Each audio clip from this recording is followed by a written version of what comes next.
Hello everyone, welcome to our channel Gyanshree. So guys, आज के इस वीडियो में हम डिस्कस करेंगे एजुकेशन यूनिट को, जो आपकी एजुकेशनल स्टडीज से यूनिट 1 है, फिलॉसफी जिसको पहले बोलते थे। सो उसका भी नाम एजुकेशनल स्टडी हो गया है।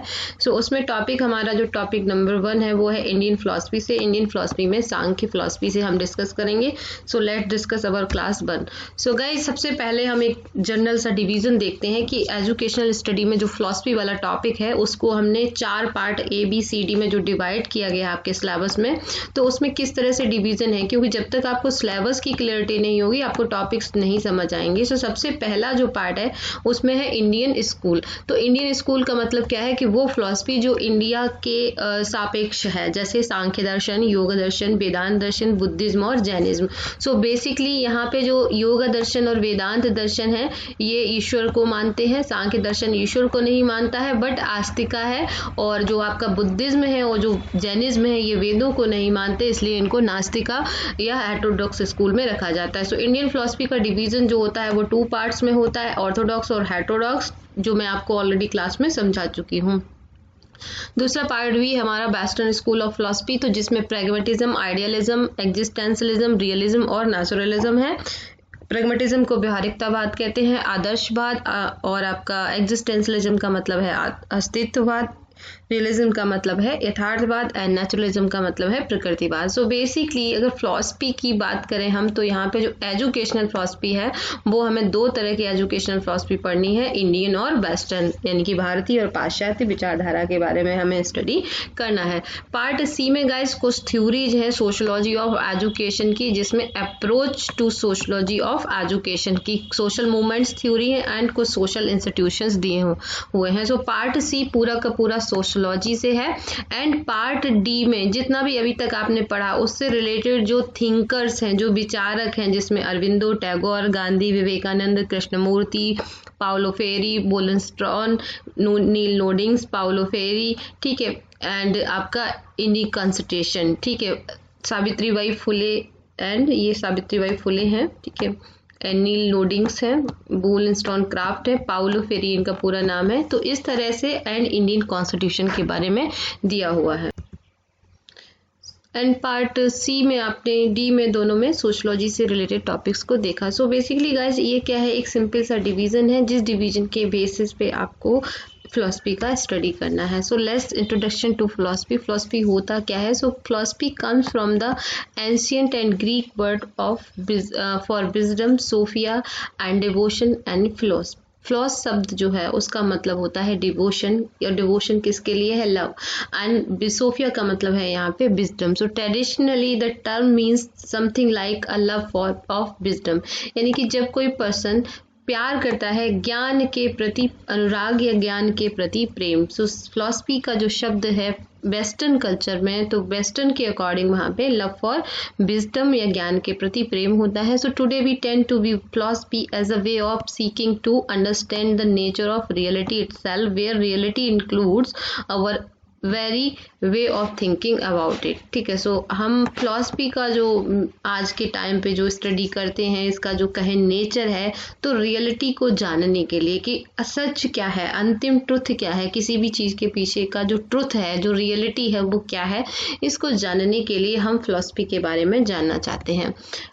फिलॉसफी की 3 बेसिकली ब्रांचेज हैं, जिनमें से पहला है मेटाफिजिक्स, तत्व मीमांसा। यानी कि जब भी आप किसी चीज़ का दर्शन पढ़ रहे हैं तो दर्शन का मतलब है कि हम उसकी मेटाफिजिक्स के बारे में जानेंगे, उसकी तत्व मीमांसा की स्टडी जरूर करेंगे। सो तत्व मीमांसा या metaphysics question the foundational truth of existence, such as the origin of the universe, evidence of supernatural phenomena, and whether God exists or not.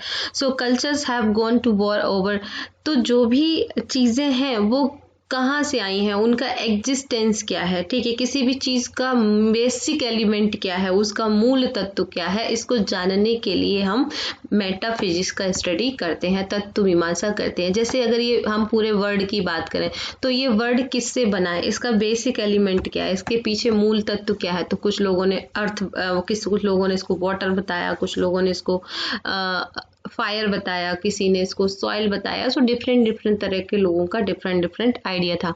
तो यहाँ पे जो बेसिक एलिमेंट का हम स्टडी करते हैं वो हम कहाँ पे करते हैं? मेटाफिजिक्स के अंदर करते हैं।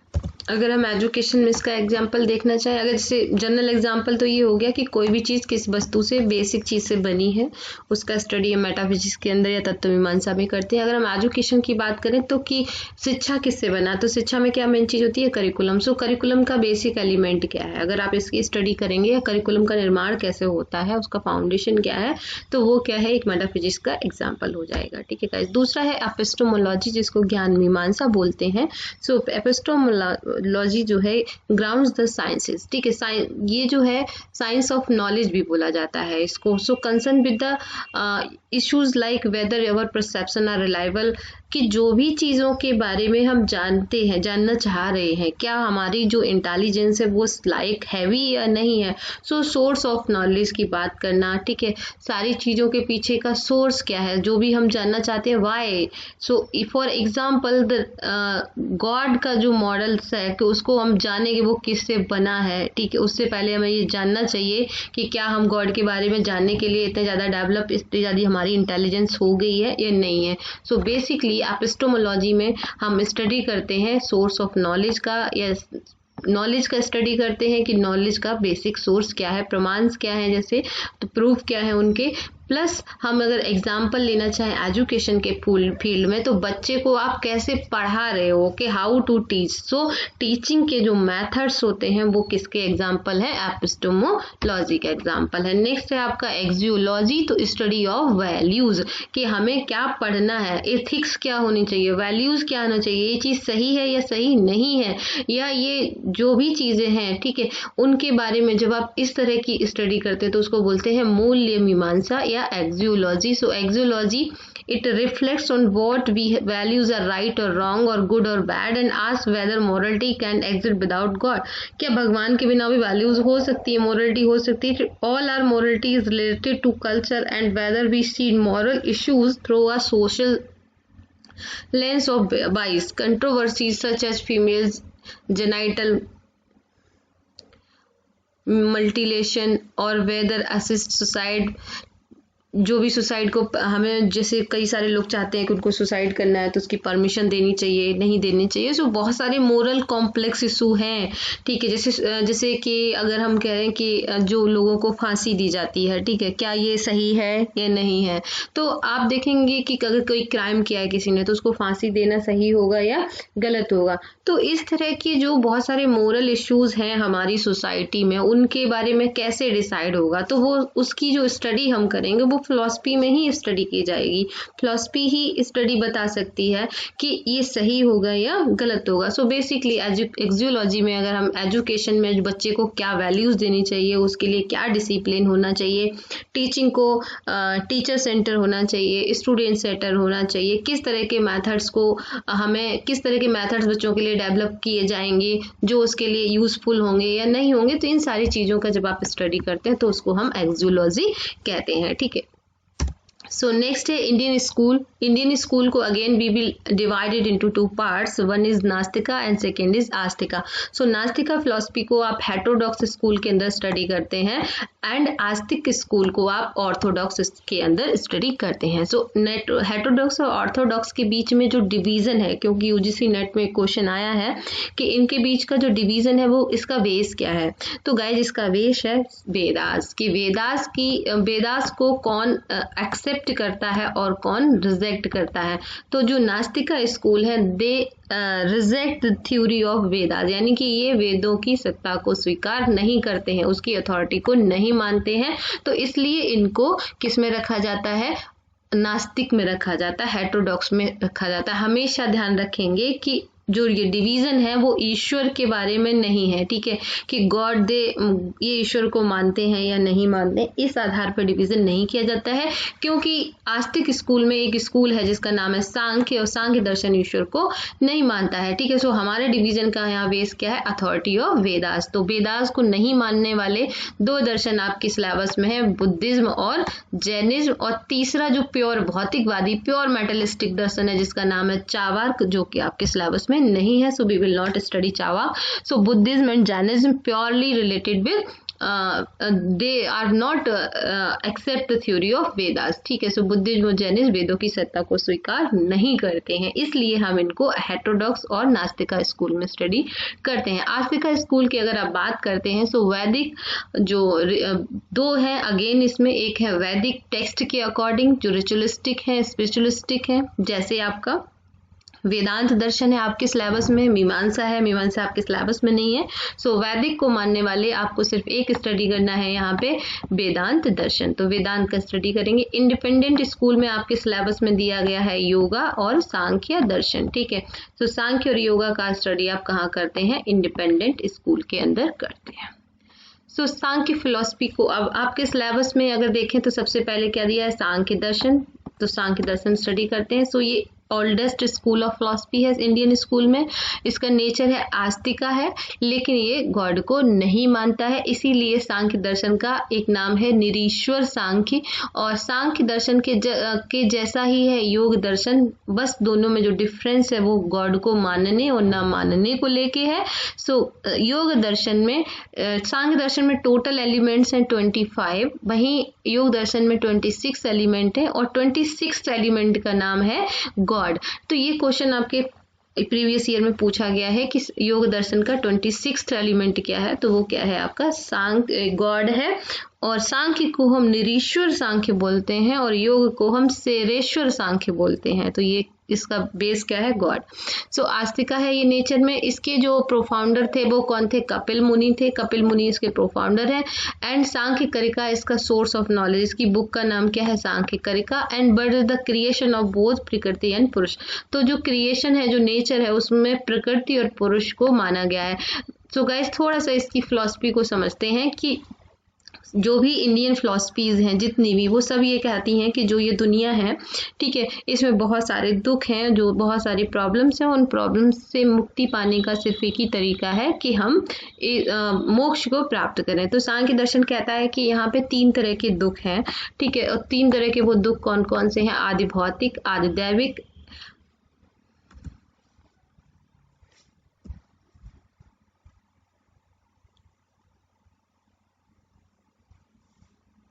सो आदि भौतिक, आदि दैविक। तो इस तरह के जो गुण हैं, ठीक है, जो दुख हैं, उन दुखों की वजह से कोई भी मनुष्य क्या होता है कि नहीं वो सरवाइव कर पाता है।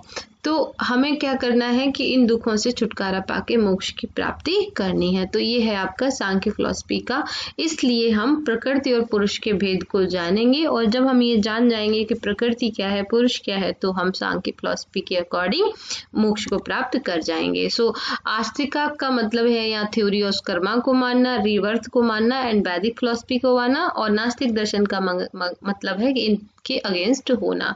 सांख्य फिलॉसफी में 2 मेटाफिजिक्स है, प्रकृति और पुरुष। एंड सांख्य फिलॉसफी की एपिस्टोमोलॉजी में 3 तरह के प्रमाण हैं, प्रत्यक्ष प्रमाण, शब्द प्रमाण एंड अनुमान प्रमाण, ठीक है। अगर हम इनको डिटेल में देखते हैं तो प्रत्यक्ष प्रमाण का मतलब है कि जो भी आपको सामने दिख रहा है, शब्द का मतलब है जो सुनकर, अनुमान का मतलब है कि जो हम अनुमान लगा के चीजों को जानते हैं। मेटाफिजिक्स में प्रकृति और पुरुष जो है, तो प्रकृति सत रज तम तीनों गुणों की जो साम्य अवस्था है उसको हम प्रकृति बोलते हैं, ठीक है। और प्रकृति और पुरुष दोनों ही मिलकर सृष्टि का विकास करते हैं। Process of source of knowledge, जिसमें knowledge of matter, sense are unused reflection of mind, ego, intellectual and Purusha. तो ये क्या है, एक प्रोसेस है किसी भी नॉलेज के सोर्स का। थ्योरी ऑफ कॉजेशन, सत्य कार्यवाद जिसको बोलते हैं, बहुत ही इंपॉर्टेंट है। सत्य का मतलब होता है किसी चीज का एग्जिस्टेंस, कार्य का मतलब है उसका इफेक्ट, एंड बाद का मतलब होता है थ्योरी, यानी कि वो थ्योरी जिसमें हम एग्जिस्टेंस के इफेक्ट का स्टडी करते हैं, यानी कि सत्य कार्यों का अध्ययन करते हैं। So there is reason for every existence. सत्य कार्यवाद का मतलब क्या है, कॉजेशन का, कि हर चीज के पीछे क्या है, रीजन है, कारण है। So every effect has a particular and valid reason. So जितने भी इफेक्ट्स होते हैं उसके पीछे एक वैलिड रीजन होता है। तो effect was already present in cause, तो जो भी इफेक्ट है वो प्रेजेंट है उसमें ऑलरेडी निहित होता है। So no no cause and no effect जिसको हम बोलते हैं पुरुषा। ये आपके एग्जाम में कई बार आया है, इवन 2020 में भी आया है। Again it is very important. So Purusha का मतलब क्या है कि ना तो ये अपने आप में कोई कार्य है, ना अपने आप में कोई कारण है। ठीक है, कभी कभी इसको प्रकृति और नो प्रकृति नो विकृति भी लिखा होगा। ठीक है, लेकिन आप याद रखिए कार्य और कारण से। प्रकृति क्या है, किसी भी चीज का क्या है, कारण होती है। अब कार्य नहीं है, बट हर चीज के पीछे कारण कौन होता है, प्रकृति होती है।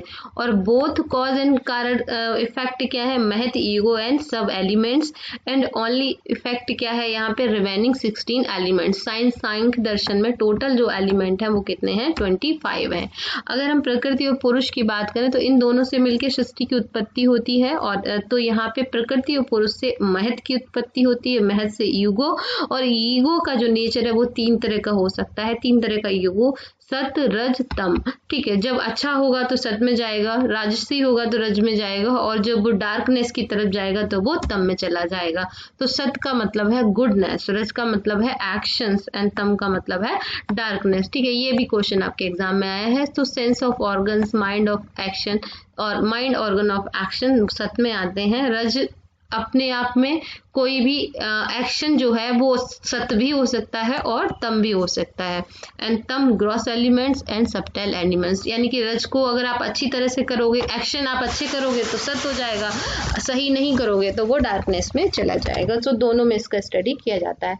सेंस ऑर्गन की बात करें तो टच, टंग, आइज, ईयर्स, नोज, 5 तरह के सेंस ऑर्गन्स होते हैं। ऑर्गन ऑफ एक्शन 5 तरह के होते हैं, mouth, rectum, genital, hands and feet. Gross elements 5 तरह के होते हैं, earth, water, air, fire and sky. And subtle elements आपके 5 तरह के होते हैं, स्पर्श, गंध, शब्द, रूप और रसा। तो इनको आपको ध्यान रखना है। ठीक है, आपके ये जो 20 एलिमेंट्स हैं प्लस प्रकृति, पुरुष, महत और ईगो, ये सब मिलके टोटल 25 एलिमेंट्स हो रहे हैं। So okay guys, thank you so much. ये था आपका सांख्य दर्शन। बाकी चीज़ों को हम आज की क्लास में डिस्कस कर लेंगे।